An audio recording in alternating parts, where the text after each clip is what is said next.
ಸ್ವಲ್ಪ ಅರ್ಜೆಂಟ್ ಬರ್ಬೇಕು ಸರ್ ನೀವು. ನಮ್ಮ ಕಿಟ್ಟಪ್ಪನ ಹೆಂಡತಿಗೆ ಹೆರಿಗೆ ನೋವು ಬಂದುಬಿಟ್ಟಿದೆ. ಅದಕ್ಕೆ ಮತ್ತೆ ಗೊತ್ತಿಲ್ವಾ? ಹೊತ್ತು ಗೊತ್ತಿನ ಕೇಳ್ಕೊಂಡು ನೋವು ಸಂಕಟ ಬರೋದಿಲ್ಲ ಸ್ವಾಮಿ. ತಾವು ಡಾಕ್ಟ್ರು ಹೀಗೆಲ್ಲ ಮಾತಾಡ್ಬಾರ್ದು. ಏನಯ್ಯ ತಲೆಯೆಲ್ಲ ಮಾತನಾಡ್ತಾ ಇದೀಯಾ? ನಾವು ಮನುಷ್ಯರು, ನಮಗೂ ವಿಶ್ರಾಂತಿ ನಿಂತೆ ಬೇಕಯ್ಯ. ಇರಬಹುದು ಸ್ವಾಮಿ. ಅಲ್ಲಿ ಒಂದು ಹೆಣ್ಣಿನ ಪ್ರಾಣ ಹೋಗ್ತಾ ಇದೆ. ಅವಳು ಬದುಕೋದು ಮುಖ್ಯನೋ ನಿಮ್ಮ ವಿಶ್ರಾಂತಿ ಮುಖ್ಯನೋ? ಈಗ ನಿಮ್ಮನ್ನು ಕರ್ಕೊಂಡೇ ಹೋಗೋದು ನಾನು. ಏನ್ ಮಾಡ್ತೀಯಾ? ಬರೋದಿಲ್ಲ ಅಂದ್ರೆ ಕೈ ಕಾಲು ಕಟ್ಟಿ ಹೊತ್ಕೊಂಡು ಹೋಗ್ತಾರೆ. ನೋಡಿ ನೋಡಿ, ನಿಮ್ ದುಡುಕ್ನ ಸ್ವಲ್ಪ ಕಮ್ಮಿ ಮಾಡಿ. ಒಂದ್ ಹೆಂಡತಿವ ಅಪಾಯದಲ್ಲಿದೆ ಅಂತ ಹೇಳಿದ್ರು ಆಗೋಲ್ಲ ಅಂತಿರಲ್ಲ ನೀವು. ದಯವಿಟ್ಟು ಹೋಗಿದ್ ಬನ್ನಿ. ಬಂದೇ ಇರಪ್ಪ. ಇಲ್ಲಿ ಕೊಡಿತಾ ಬನ್ನಿ ಸರ್.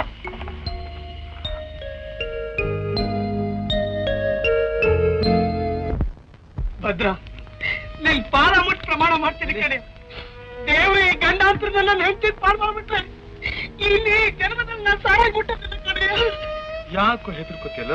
ಧೈರ್ಯವಾಗಿರಿ, ಏನಾಗಲ್ಲ, ಸುಂದರ ಧೈರ್ಯವಾಗಿ. ದೇವ್ರು ಕಾಪಾಡಿ.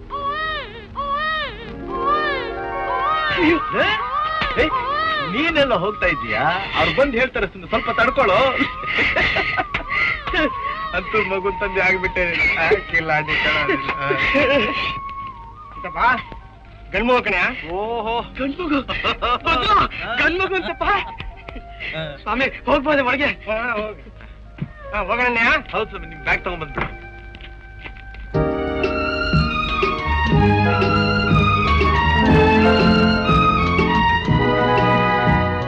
ತಾಯಿ, ನಿಮ್ ರಾಯನ ಜೋಪಾನು ಮನೆ ಮುಟ್ಟಿಸಿದ್ದೀನಿ.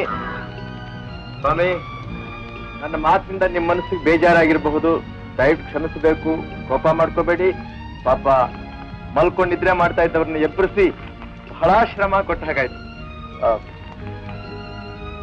ಏನೇ ಅದು? ದುಡ್ಡು ದುಡ್ಡು ನಿನ್ನ ಒಬ್ಬನೇ ಕಂಡ ದುಡ್ಡನ್ನ ಬಿಡುಗಡೆ ಆಜಾಬ್. ನಿನ್ನ ಹೆಸರೇ ಭದ್ರ ಅಂತ. ಭದ್ರ, ನಾನು ಪಟ್ಟಿರೋ ಶ್ರಮಕ್ಕಿಂತ ಇವತ್ತಿನಿಂದ ಕಲ್ತಿರೋ ಪಾಠ ಇದೆ ನೋಡು, ಅದು ಬಹಳ ದೊಡ್ಡದು. ಎಲ್ಲದಕ್ಕಿಂತ ನಿಮ್ ವಿಶ್ವಾಸ ಬಹಳ ದೊಡ್ಡದು ಸರ್. ಬರ್ತೀನಿ ತಾಯಿ, ಬರ್ತೀನಿ. ಬೇರೆಯೊಳಗೆ ಮಾಡಿ ಹೋಗಿದ್ದ.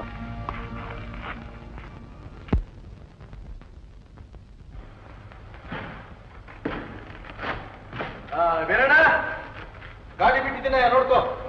ಎಂದ್ಕೊಳ ಅಲ್ಲಿ ಬಾಯಲ್ಲಿ.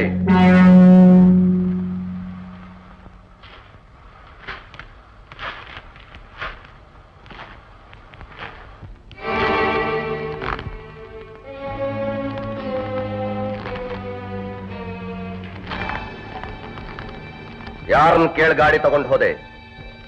ಯಾರನ್ನು ಕೇಳಿ ಗಾಡಿ ತಗೊಂಡು ಹೋದೆ ಅಂದೆ? ಓಹೋ, ದಾರಿಲಿ ಹೋಗ್ತಾ ಇತ್ತು, ತಗೊಂಡು ಹೋದೆ. ಯಾರ ತಾತನ ಮನೆ ಸೊತ್ತು ಅಂತ ತಗೊಂಡು ಹೋದ್ಯಾ? ನಿಮ್ ತಾತನ ಮನೆ ಸೊತ್ತು ಅಂತ ತಿಳ್ಕೊಂಡು ತಗೊಂಡು ಹೋದೆ ಸಾವುಕಾರ್ರೆ. ಬಿಡ್ತೀನಿ ಬಡವಂತಂದು ಗಾಡಿನ. ಲೇ ಹಾಪ, ನಿನ್ನ ಕಣ ಕೇಳ್ತಾ ಇರೋದು. ಹೇಗ್ ಮುಟ್ಟಿದೆ ಗಾಡಿನ ಅಂತ ಸಾವುಕಾರ ಕೇಳ್ತಾ ಇದ್ದಾರೆ. ಒಳ್ಳೆ ಮಂಕ ಬಡದವರಾಗಿ ನಿಂತು ಬಿಟ್ಟಿದ್ದಾನೆ. ಸೌಕಾರ್ರೆ ಗಾಡಿ ಹೊಡ್ಕೊಂಡು ಹೋಗ್ತಾ ಇದ್ದೆ. ನಿನ್ ಯಾವನ ಕೇಳಿದ್ದು? ಕೇಳ್ತಾ ಇರೋದು ನನ್ನ ಕಣೋ, ಅಷ್ಟು ಗೊತ್ತಾಗಿಲ್ಲ ನಿನಗೆ? ಅಯ್ಯೋ, ಬೆದ ಮುಂಡೆ ಇದೆ. ಹರಟೆ ಕೇಳು, ಬಡವಂತಂದು ಕೇಳು. ಅವತ್ತು ದೇವಸ್ಥಾನದಲ್ಲಿ ದೊಡ್ಡದಾಗಿ ಬುದ್ಧಿ ಹೇಳಿದ್ಯಲ್ಲ, ಈಗ ನೀನು ಮಾಡಿರೋದಕ್ಕೆ ಏನ್ ಹೇಳ್ತಿ? ಸಾವುಕಾರ್ರೆ, ಆ ಸಮಯದಲ್ಲಿ ಒಂದು ಹೆಣ್ಣಿನ ಪ್ರಾಣ ಉಳಿಸಬೇಕಾಯ್ತು, ನಮ್ಮ ಕರ್ತವ್ಯ ಆಗಿತ್ತು. ಬೇರೆ ದಾರಿನೇ ಇಲ್ಲದೆ ನಿಮ್ ಗಾಡಿನ ತಗೊಂಡು ಹೋಗ್ಬೇಕಾಯ್ತು ಅಷ್ಟೇ. ಅದು ತಪ್ಪು ತಾನೆ? ಯಾವ್ದು ಪ್ರಾಣ ಉಳಿಸಿದ್ದ? ಅಲ್ಲ, ಗಾಡಿನ ತಗೊಂಡು ಹೋಗಿದ್ದು. ಹೌದು ಹೌದು, ಅದು ನಿಮ್ಮಂಥವ್ರ ಗಾಡಿ ಮುಟ್ಟಿದೆ ನೋಡಿ, ಅದನ್ನ ತಪ್ಪೆ. ಈಗ ಅದಕ್ಕೆ ಏನ್ ಮಾಡ್ಬೇಕು ಅಂತೀರಿ? ಏನ್ ಮಾಡ್ಬೇಕಾ? 15 ಚಡಿ ಏಟು ತಿನ್ಬೇಕು.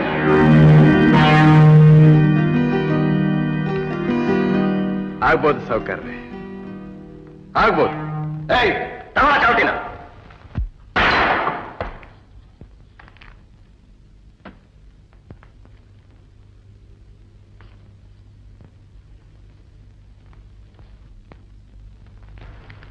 ಬರಿಮೈನಲ್ಲಿದ್ರೆ ಏಟು ಸ್ವಲ್ಪ ಬಲವಾಗಿ ಬೀಳುತ್ತಲ್ವೇ ಸಾವುಕಾರ್ರೆ? ಇಲ್ಲ, ಕುಬ್ಬಿಳಿಯುತ್ತೆ.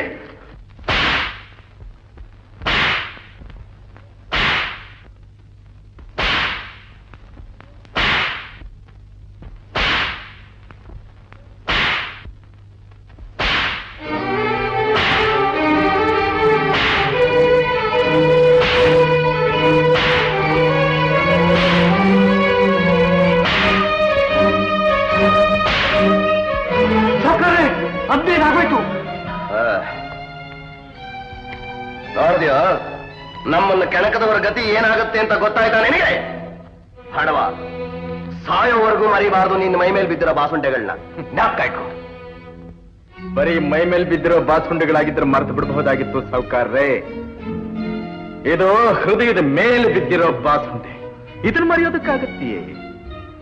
ನೀವು ಸ್ವಲ್ಪ ಜ್ಞಾಪಕ ಇಟ್ಕೊಡಿ. ಬರ್ತೀನಿ, ಮತ್ತೆ ನೋಡ್ತೀನಿ ನಿಮ್ಮನ್ನ.